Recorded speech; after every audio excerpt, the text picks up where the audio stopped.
बिस्मिल्लाहिर्रहमानिर्रहीम। अस्सलाम वालेकुम नाज़रीन, आप यूट्यूब चैनल देख रहे हैं। मैं इमरान खान हूँ। सबसे पहले पाकिस्तान तहरीक इंसाफ ने एक एतराफ़ किया है। इमरान खान साहब माजी में ये बात करते रहे।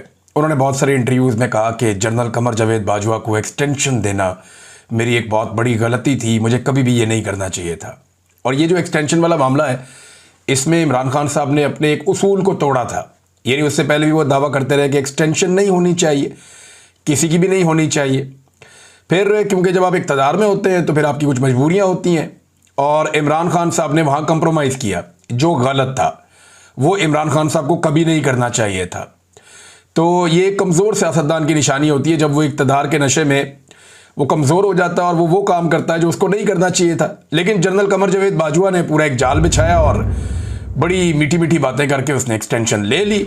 ना सिर्फ इमरान खान से बल्कि सारी पॉलिटिकल पार्टी से। आज तक की तमाम कानून साजियों में सबसे बेहतरीन काम वो हुआ था जब जनरल बाजवा के लिए एक ही सफ में खड़े हो गए महमूद और अयाज, तो सबने जाके जनरल कमर जावेद बाजवा को एक्सटेंशन दे दी। अब जनरल बाजवा की एक्सटेंशन को इमरान खान साहब ने, ये वाहिद आदमी है जो अपनी गलती तस्लीम करता है। बड़ा आदमी होता है ना, वो जिससे गलती हो जाए तो वो कहता है जी मैंने गलत किया था और मैं इसको तस्लीम करता हूं, और वो उससे सीख कर आगे बढ़ता है। पाकिस्तान में सियासतदान कभी भी अपनी गलतियों को तस्लीम नहीं करते। यानी जनरल अशफाक परवेज कियानी को एक्सटेंशन दी जिन लोगों ने, वो इसके ऊपर कभी बात नहीं करते। जो लोग आज तक माजी में गलतियां करते रहे उन्होंने कभी कौम से माफ़ी नहीं मांगी, लेकिन पाकिस्तान तहरीक इंसाफ ने आज बाकायदा इसे अपनी संगीन गलती करार देते हुए कौम से माफ़ी मांगी है। ये बात कर रहे थे असद कैसर साहब, जो स्पीकर थे उस दौर में जब बाजवा साहब को एक्सटेंशन दी गई थी, और इन्हीं के जेर निगरानी ये कानून साजी हुई थी जिसमें जनरल बाजवा का मामला क्योंकि कोर्ट में चला गया था तो फिर एक्सटेंशन का मामला वहां से हुआ था। अब जनरल कमर जावेद बाजवा को एक्सटेंशन देना हमारी सबसे बड़ी गलती थी और एक तारीखी संगीन गलती थी जिस पर हम कौम से माफी मांगते हैं। तारीखी तौर पे एक गलत फैसला था। तो ये पाकिस्तान तहरीक इंसाफ ने कहा, और ये जिसके लिए हम पूरी कौम से माजरत ख्वाह। इस वक्त तहरीक इंसाफ ने दुखती रग को छेड़ा है। इस पे महमूद अचकज़ई साहब ने भी कहा कि जी ये तो मिलनी नहीं चाहिए किसी को भी, किसी भी जगह पे एक्सटेंशन नहीं होनी चाहिए, हम उसका कभी भी साथ नहीं देंगे। तो बात तो उसूल की है। जब आप किसी को एक्सटेंशन देते हैं तो उसके नीचे जितने भी ऑफिसर्स होते हैं उन सबका हक मारा जाता है। पूरा का पूरा एक बैच जो है वो महरूम हो जाता है तरक्की से, और सारा का सारा जो स्ट्रक्चर है इदारे का जो पूरा बना हुआ है कानूनी, वो बिगड़ जाता है। लेकिन ये जो एक्सटेंशन है ये दी गई थी, इसमें कौम से माफ़ी मांगी गई है, और इस वक्त ये माफ़ी मांगे जाना ये बड़ा मानी खेज है। और इसके ऊपर रद्द-ए-अमल तो आना था, तो फैसल वाडा का रद्द-ए-अमल सबसे पहले आ गया। देखिए ये जो माफ़ी वाला मामला है ना कि कौम से हम मांग रहे हैं, ये 1 साल पहले भी पीटीआई मांग सकती थी, 6 महीने बाद भी मांग सकती थी। लेकिन ये टाइम बड़ा क्रूशल है क्योंकि इस वक्त इन चीज़ों का फैसला हो रहा होता है कि मौजूदा आर्मी चीफ को एक्सटेंशन मिलेगी या नहीं मिलेगी। तो पीटीआई ने अपनी इंटेंट शो कर दी, अपोजिशन के साथ बैठ के जनाब हमसे उम्मीद कोई ना रखे, हम किसी जगह पे सपोर्ट नहीं करेंगे। जनरल बाजवा ने जब एक्सटेंशन ली थी इमरान खान साहब के दौरे हुकूमत में, तो उन्होंने ये बंदोबस्त किया था कि सारी पॉलिटिकल पार्टीज का मुश्तरका आर्मी चीफ मैं होऊंगा। यानी मैंने कंट्रोवर्शियल नहीं होना ये चाहिए कि PMLN, peoples party, MQM, Jamaat Islami, Fazlur Rahman, ANP, PTI, सारे मुझे वोट डालें, इसका उन्होंने बंदोबस्त किया था। और सबने आकर उन्हें वोट डाला था नवाज शरीफ साहब की मर्जी से। और फिर मियां साहब की डील भी आपको याद है इसी बीच में हुई थी।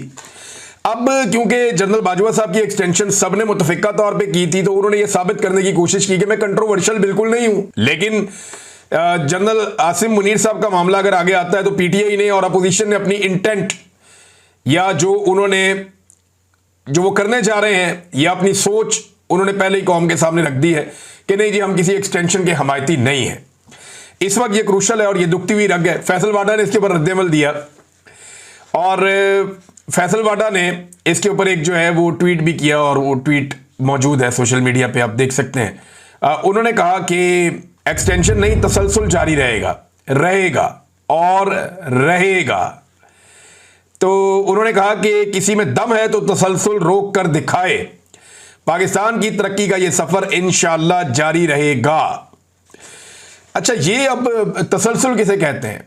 एक्चुअली ये जो अभी सारा आपका एक हाइब्रिड सिस्टम चल रहा है, इसी का तसलसल चाहते हैं। और ये जो हाइब्रिड निज़ाम है जिसको वज़ीर दिफा खुद कहते हैं कि एक दोगला निज़ाम पाकिस्तान में चल रहा है, हम तो नाम के हुक्मरान हैं।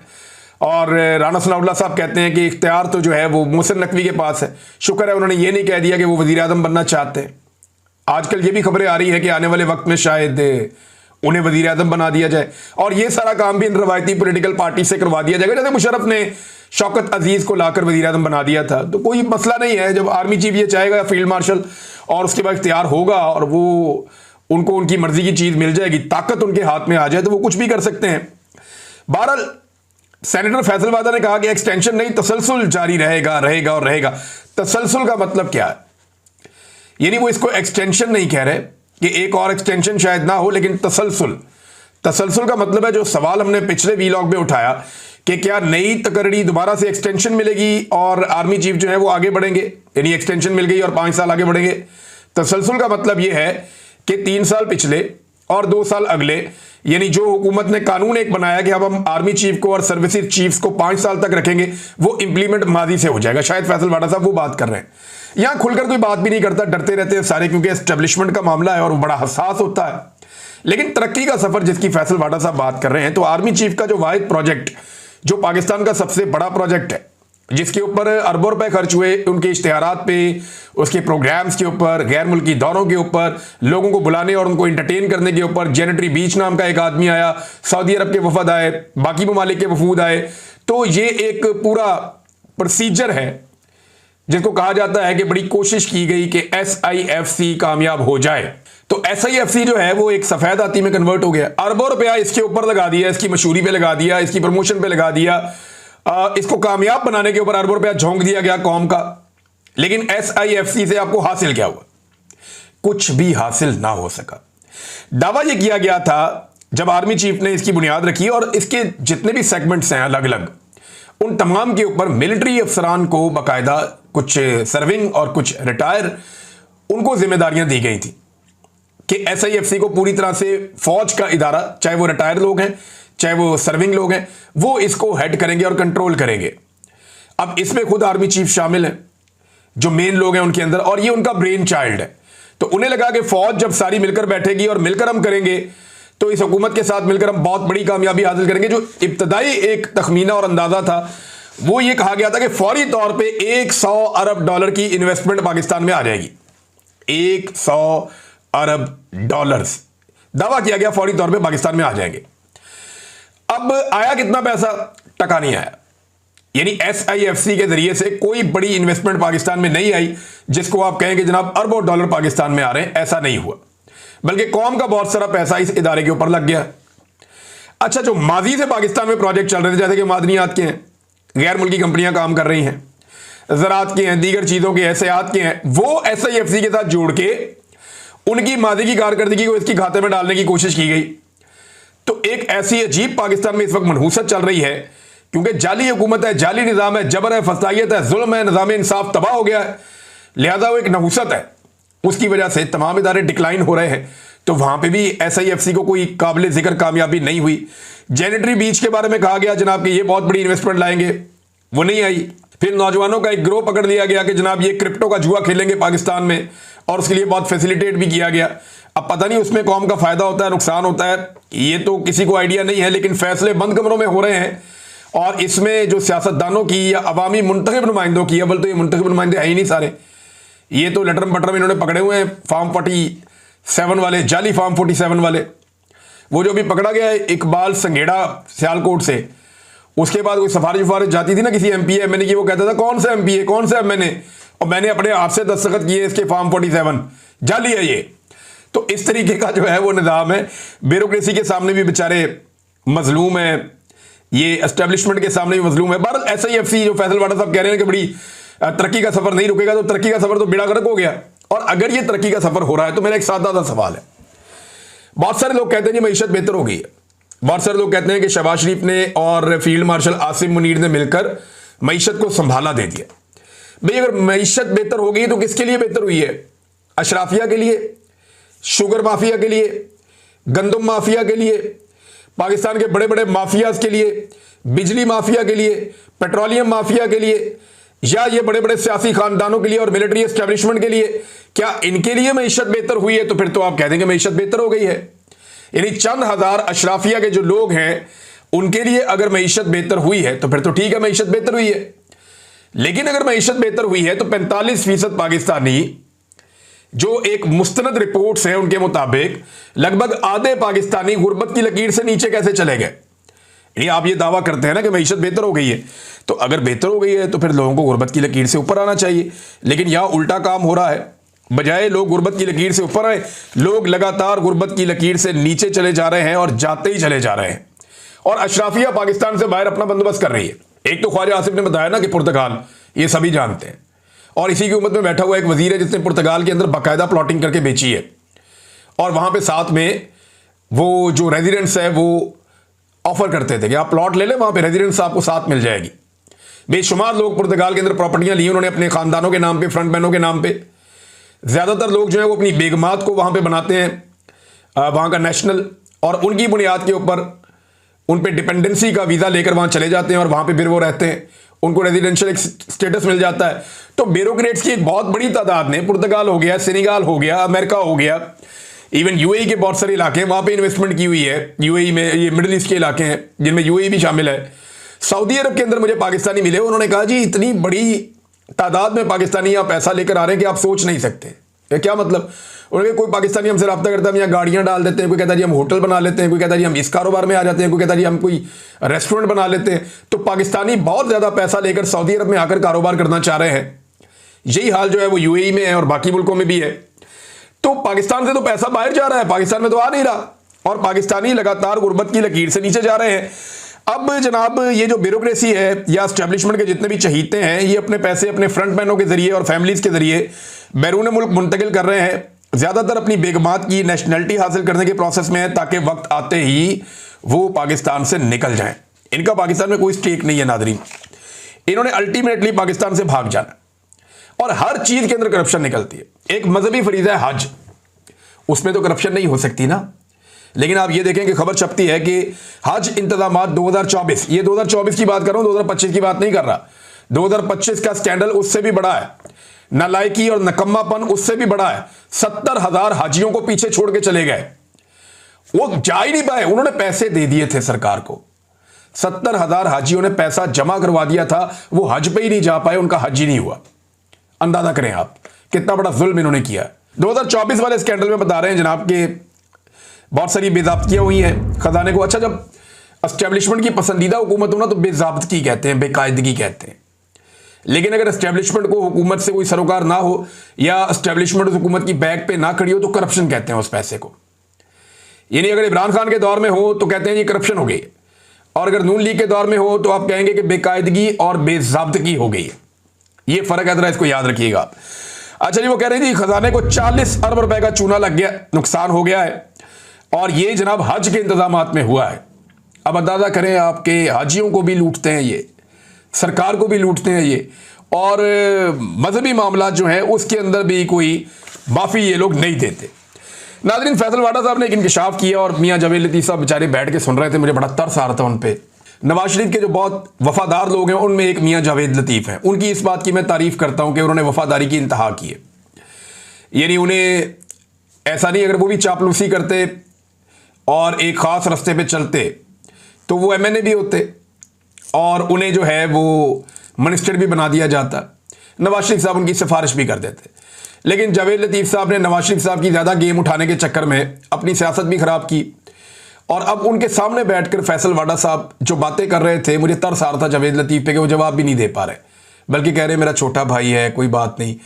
तो फैसल वाडा साहब ने बड़ी टका के जवाब दिया और उन्होंने कहा कि देखें, हमने अपने घर पे बैठ के ना, और फैसल वाडा का घर किधर है और वो किसके साथ बैठकर बनाते हैं ये आप सब अच्छी तरह जानते हैं। उन्होंने कहा जी घर बैठ के तो हमने नवाज शरीफ की प्लेटलेस की रिपोर्टें बनाई थी, यानी घर पे बैठ के बनाई हैं नवाज शरीफ की प्लेटलेस की रिपोर्टें। जब पीटीआई भी ये कहती थी ना कि नवाज शरीफ बिल्कुल ठीक बाहर गए हैं, यानी उनकी प्लेटलेस गिरी हैं, तो मैंने उस वक्त चैलेंज किया था कि नवाज शरीफ साहब बरतानिया में जो आपकी पहली एक रिपोर्ट बनी थी प्लेटलेस की वो आप पब्लिक करें। और मुझे एक शख्स ने ये इतला दी थी उस वक्त कि वहाँ पे मियाँ साहब की प्लेटलेस मुख्तलिफ हैं उससे जो उन्होंने पाकिस्तान में शो की थी। यानी पाकिस्तान में तो प्लेटलेस इतने गिर गए थे मियाँ साहब के जितने आज तक किसी के नहीं गिरे। अब फैसल वाडा साहब मुंह पे कह रहे हैं जावेद लतीफ़ साहब के एक टॉक शो में बैठ के कि जनाब मियाँ साहब की जो प्लेटलेस की रिपोर्टें हम घर में बैठ के बनाते थे और ये बहादुरी के दावे वादे बड़ी बड़ी बातें, और देखें कैसे ये आदमी पाकिस्तान से गया। यानी मियाँ नवाज शरीफ साहब जो है, जिस तरह उन्होंने पाकिस्तान छोड़ा, ये PMLN के वर्कर के लिए कितनी तकलीफ दे बात है कि आज उनके अपने हमायती उनके सामने बैठकर कह रहे हैं कि जी मियाँ साहब जो है उनके प्लेटलेस की हमने जाली रिपोर्टें बनाई थी और जालसाजी करके मियाँ नवाज शरीफ साहब जाली बीमार बन के डील करके एस्टेब्लिशमेंट से पाकिस्तान से बाहर गए। और उनके साथ बैठे हुए जो PMLN के लोग हैं, कितनी ज्यादा वफादारी है जावेद लतीफ की नवाज शरीफ से, ये सब जानते हैं। अब वो भी बेचारे अब नीचे मुंह करने पे मजबूर हैं और उसका सही तरह जवाब भी नहीं दे पा रहे थे, कोई भी तसल्ली बख्श जवाब उनके पास नहीं था। नाज़रीन, मैंने आपसे कहा ना, जैसे इमरान खान के दौर में हो तो करप्शन, और अगर PMLN के दौर में हो तो बेकायदगी और बेज़ाब्तगी का लफ्ज़ इस्तेमाल करेगा मीडिया। इसी तरह इमरान खान के दौर था उस्मान बुज़दार ने, पंजाब में उस्मान बुज़दार का दौर था। पंजाब में कोई गेम पड़ी थी और एक होटल को शराब का लाइसेंस मिल गया था, और जब उसको लाइसेंस मिला था तो रोला पड़ गया था। बहुत सारे हमारे जो दीन के ठेकेदार हैं मज़हब के, वो भी आ गए थे मैदान में। बहुत सारे लोगों ने बड़ी तनकीद की थी, बड़ा रोला पड़ गया था हर तरफ।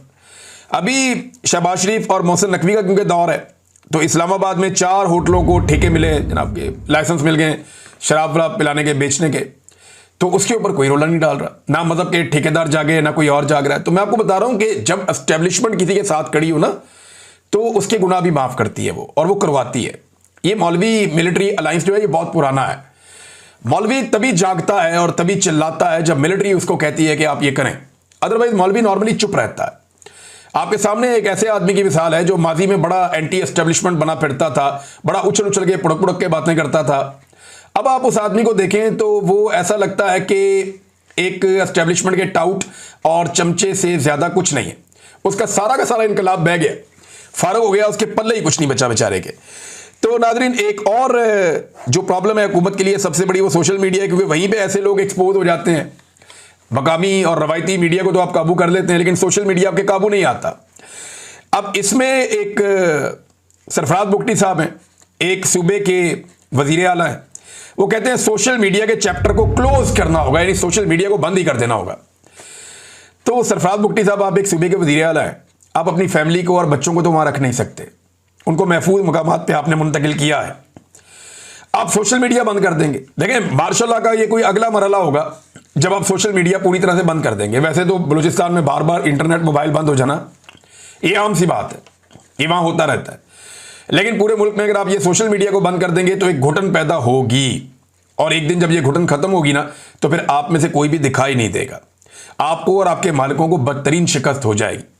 मुफ्ती साहब भी साथ है जनाब, वो पहले चांद देखा करते थे, अब वो सोशल मीडिया देखते हैं। उन्होंने भी सोशल मीडिया के ऊपर उंगलियां उठा दी और उन्होंने कहा जी बड़ा तबाहकुन हथियार है इमरान खान का ये, और ये किसी को भी तबाह बर्बाद कर देता है, चाहे PTI का अंदर का बंदा हो।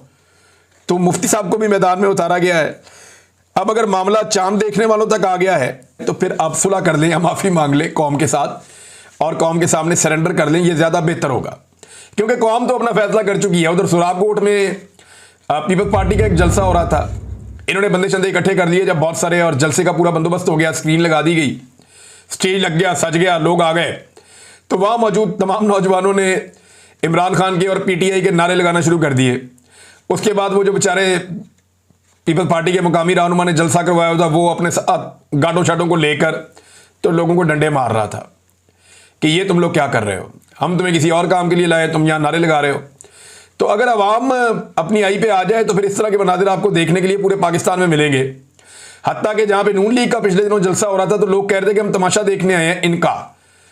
तो सहाफ़ी ने पूछा जी तमाशा क्यों देखने आए हैं? उन्होंने कहा जी हम देखने आए हैं इनका तमाशा के क्या हो रहा है। उन्होंने कहा तो आप किसके साथ हैं? उन्होंने कहा जी हम तो इमरान खान के साथ हैं, हम तो कैदी नंबर 804 के साथ हैं, हम उसके साथ खड़े थे, उससे ज़्यादा खड़े रहेंगे, ये इससे हमारा कोई ताल्लुक नहीं है, हम तो सिर्फ इनका तमाशा देखने आए हैं, क्योंकि नॉर्मली हम म्यूजिकल शो ही रह गए हैं और तो कुछ बचा ही नहीं है।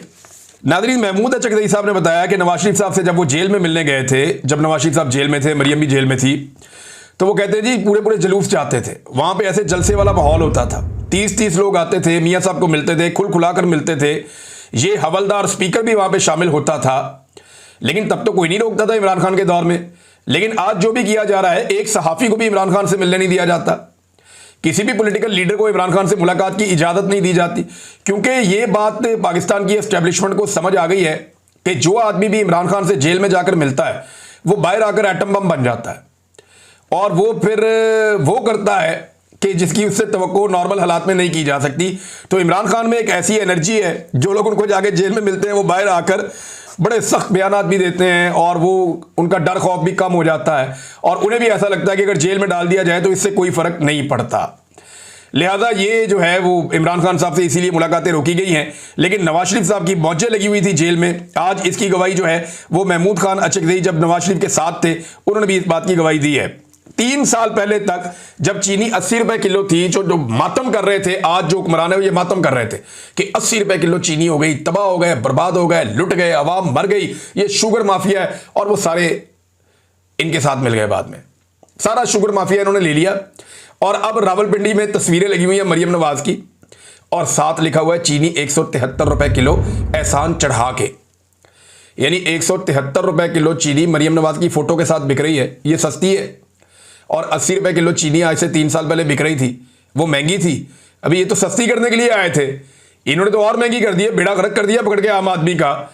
तो फोटो भी वहां अपनी चिपका रहे हैं और 173 रुपए की भी अवेलेबल नहीं है। शौक इनके पता कैसे हैं? इमरान खान साहब के नाम पे लोग अपने ब्रांड लॉन्च करते हैं। कई जगहों पे लोगों ने होटल बनाया हुआ है। अजरबैजान में एक शख्स ने बनाया हुआ है, ज़हूर डोगर गालिबन उनका नाम है, उन्होंने बनाया हुआ एक होटल, उसका नाम है मुर्शद होटल। इसी तरह एक शख्स ने यहाँ यूरोप में बनाया हुआ है, कहीं पे, कईयों ने कई और मुल्कों में बनाए हुए हैं। लोग होटल बनाते हैं, उनके नाम पे एक चप्पल भी बनती है, उनके नाम के ऊपर ब्रांड, वो लोग कपड़े बनाते हैं, उनकी तस्वीरों के साथ लोग कपड़े बनाते हैं, चादरें बनाते हैं, गारमेंट्स बनती है, परफ्यूम लोगों ने लॉन्च किए इमरान खान के नाम और नंबर के साथ, बेशुमार काम हुआ, लोगों ने बहुत पैसा भी बनाया। ब्रांड है ना इमरान खान। अब इनको फिक्र पड़ी, इनको हर चीज में नकल करने की आदत है, इन्होंने पकड़ के एक ब्रांड अपना भी लॉन्च करवा दिया। इससे पहले मुझे याद है अच्छी तरह, लाहौर में नवाज शरीफ के तस्वीर वाली एक टी शर्ट की इन्होंने कहा था जी हम रोनुमाई करेंगे और उसकी फिर बोली होगी, तो वो आखिरी वक्त में बोली कैंसिल हो गई क्योंकि नवाज शरीफ की शर्ट खरीदने वाला था ही कोई नहीं। ये नादरीन हालात है और ये है सूरत हाल। मैं हैरान होता हूँ, आप शर्ट के ऊपर सिर्फ 804 लिख के बेचें तो आपकी कैसे बिकती है, और नवाज शरीफ का मुंह भी चिपका के बेचें तो वो मुफ्त भी नहीं लेता। ये हालात। अब तक के लिए इतनी, अपना ख्याल रखिएगा, अपने चैनल का भी। अल्लाह हाफ़िज़।